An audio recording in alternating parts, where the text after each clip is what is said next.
Leute, ich dachte, heute erzähle ich euch mal, wie man in Amerika Weihnachten feiert. Erst habe ich gedacht, die haben ja gar keine Tradition, dann habe ich mich aber hingesetzt und ein bisschen aufgeschrieben und dann gemerkt, Mensch, da ist ja doch eine ganze Menge, was zusammenkommt. Ich habe auch ein Video über deutsche Tradition, aber das wisst ihr ja sicherlich. Das könnt ihr euch dann nach dem Video, wenn ihr da oben raufklickt, auch angucken. Okay, eine Sache, was die Amerikaner machen, ist, die hängen sich also sogenannte Stockings an und das sind quasi übergroße Socken, aber sehr, sehr hübsche, die kauft man sich, die sind zum Beispiel aus Samt und die werden oft mit Namen versehen, oft auch für den eigenen Hund oder die Katze und wenn man einen Kamin hat, dann hängt man die also auf dem Kamin auf, die sind leer und wenn Santa Claus kommt, dann macht er da ein paar kleinere Geschenke rein. Dann eine Tradition der Amerikaner ist eine Ugly Sweater Party. Das wird also so ein bisschen around Christmas Time gemacht. Und wir waren also letztes Jahr eingeladen zu einer Ugly Sweater Party. Und mein Mann und ich, wir haben uns dann ein paar hässliche Pullover angezogen. Denn so haben wir das verstanden, Ugly Sweater. Aber was damit eigentlich gemeint ist, ist ein quasi weihnachtlich orientierter Pullover. Also alle hatten eigentlich wirklich sehr hübsche Pullover an. Gut, vielleicht ein bisschen kitschig, weil da halt ein Weihnachtsmann drauf ist. Aber wir waren eigentlich die einzigen, die hässliche Pullover hatten. Wo hatten wir die Pullover her? Mein Mann, seine Eltern, die wohnen auch hier und die hatten noch so ein paar hässliche Pullover aus den 80ern. Und das haben wir angezogen. Und auf der Ugly Sweater Party hat dann auch stattgefunden ein White Elephant Gift Exchange. Und das ist eigentlich genau das Gleiche, was ich also kenne als Yule Club. Ich glaube, das nennt man in Deutschland in verschiedenen Regionen anders. In Berlin haben wir das Yule Club genannt.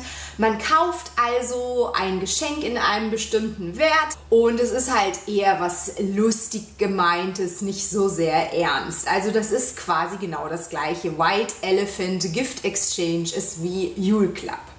So, dann eine andere Tradition ist The Elf on the Shelf. Das ist noch nicht mal so lange her. In 2004 hat also jemand ein Buch geschrieben, The Elf on the Shelf.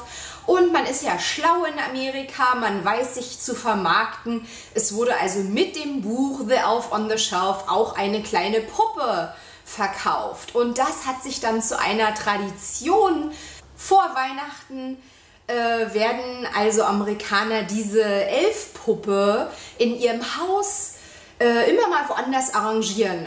Im Buchregal oder auf dem Couch-Table. Viele meiner Freunde auf Facebook haben so eine Elfpuppe und die geben denen dann auch Namen. Die heißen dann sowas wie Elvira. Es gibt Mädchen und Jungs.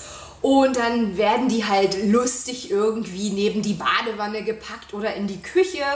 Und die Geschichte sagt eben, man darf den Elfen nicht anfassen, sonst würde man keine Geschenke bekommen. Offensichtlich fassen die Erwachsenen natürlich die Puppe an, anders kann sie sich ja nicht mal in der Lampe hängen und mal am Fenster sitzen. Aber es ist ja nur eine Geschichte. Ja, die andere Sache, deswegen führe ich die hier in dem amerikanischen Video auf, für amerikanische Traditionen, ist also The Christmas Pickle. Ich habe gerade in einem anderen Video darüber gesprochen. Die Amerikaner denken also, es wäre eine deutsche Tradition, saure Gurken im Weihnachtsbaum zu verstecken. Kein Schwein kennt's in Deutschland, aber es ist eben hier so verbreitet, dass jeder denkt, es wäre deutsch und inzwischen kaufen sich also die Amerikaner, fast jeder hat's, eine Gurke als Christmas-Schmuck und die hängen sie sich dann eben an den Weihnachtsbaum. Und lustigerweise Candy Canes habe ich in Deutschland noch nie von gehört, soll auch aus Deutschland kommen. Das sind also Pfefferminz-Zuckerstangen, die halt so eine leichte Wölbung haben und die kann man sich in den Weihnachtsbaum hängen oder an Geschenke ranmachen. Also die gibt es hier überall zu kaufen, total günstig, eine ganze Kiste für 1, 2 Dollar. Und angeblich deutsch, habe ich aber in Deutschland auch noch nie gesehen.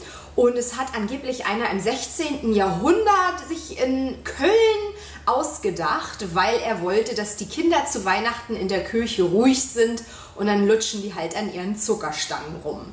Eine andere Sache, die mir aufgefallen ist, was häufiger ist, ich bin mir sicher, in Deutschland machen das auch einige, aber die meisten Leute in Deutschland kaufen sich ja einen echten Weihnachtsbaum.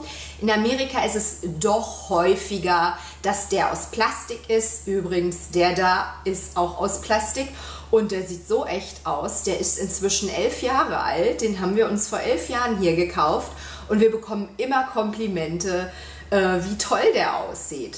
Naja, und zum Thema Weihnachtsschmuck, das kann hier ganz schnell sehr, sehr übertrieben werden.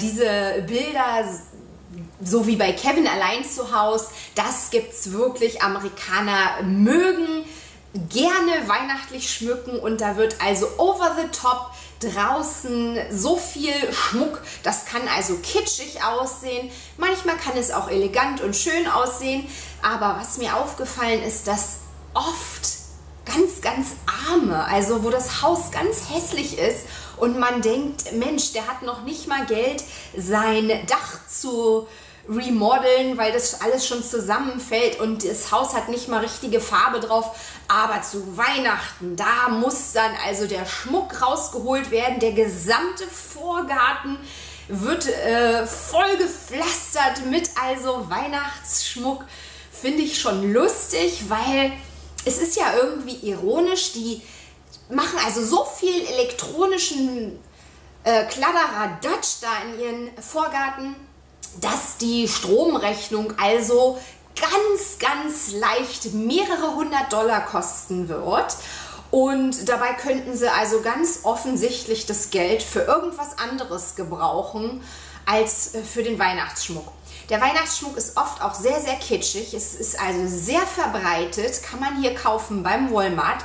So ein Plastik, so eine Plastikkrippe mit Maria und Josef und Jesus aus Plastik. Und das leuchtet auch noch dazu. Sieht furchtbar aus. Oder Jesus. Also sehr, sehr biblisch, aber nicht romantisch biblisch, sondern eher so total kitschig. Sieht man ganz häufig diese Maria und Josef hier in Florida überall, an jeder Ecke. Und dann eine andere Sache, was man hier macht, ist also für Santa Claus, also den Weihnachtsmann, Kekse entweder selber backen oder halt kaufen und Milch stellt man also bereit. Santa Claus kommt ja hier, anders als in Deutschland, kommt er in der Nacht vom 24. zum 25. Und da kommt er ja angeflogen in seinem Schlitten mit seinen Rentieren. Und diese Rentiere haben also auch Namen. Die heißen also Dasher, Dancer, Prancer, Vixen, Comet, Cupid, Dunder und Blixen. Und dann gibt es noch eine neuere Version von Rudolf. Das ist also von diesem Lied. Weiß ich nicht, ob ihr das schon mal gehört habt. Rudolph the Red-Nosed, bla bla, na na na na na na. Weiß ich nicht, ob du das jetzt kennst oder so. Auf jeden Fall gibt es dann jetzt auch noch Rudolf. Ist natürlich ja sowieso alles total ausgedacht.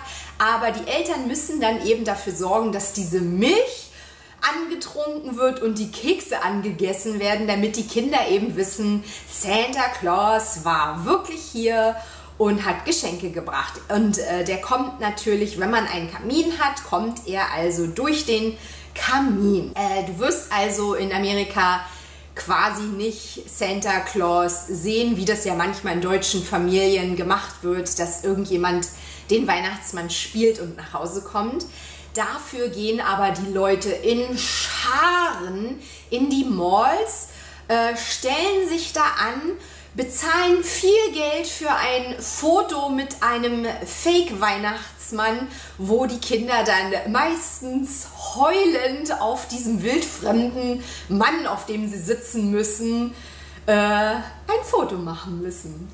Also dadurch, dass also Santa Claus in der Nacht kommt, öffnen die Amerikaner also ihre Geschenke morgens im Pyjama am 25. Und was essen die Amerikaner zu Weihnachten? Die essen also gerne Ham und Roast Beef, also so eine Art Schinken und Rostbraten und dann eben Mashed Potatoes, also Kartoffelbrei und Gravy, eine braune Soße und dann halt irgendein Gemüse. Ganz häufig ist es sowas wie grüne Bohnen oder eben Mais. Mais ist immer... haben wir ja hier zu viel von, also gibt es immer Mais. Und Pumpkin Pie finde ich total ekelhaft, gibt es also oft als Dessert zu essen. Und also das ist aus Kürbissen, schmeckt total eklig, weiß ich nicht, kann ich überhaupt nicht leiden.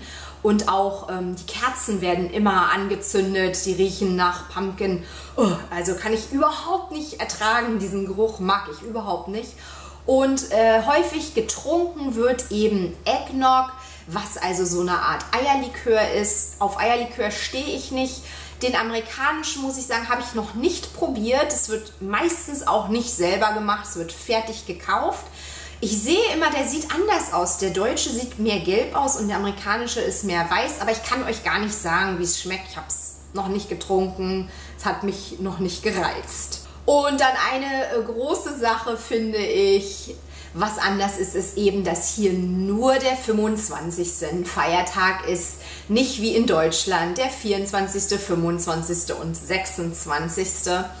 Was natürlich ein Problem sein kann, finde ich. Denn in Deutschland ist es ja immer relativ einfach, dass man dann, wenn man zum Beispiel heiratet, hat man ja nun eine Art Zweifamilien, dann kann man sich aufteilen und sagen, am 25. sind wir bei meiner Familie und am 26. bei deiner.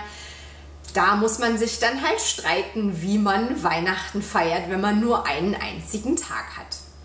Ja, das sind also die Traditionen, die mir so eingefallen sind. Falls euch noch welche einfallen, lasst es mich wissen.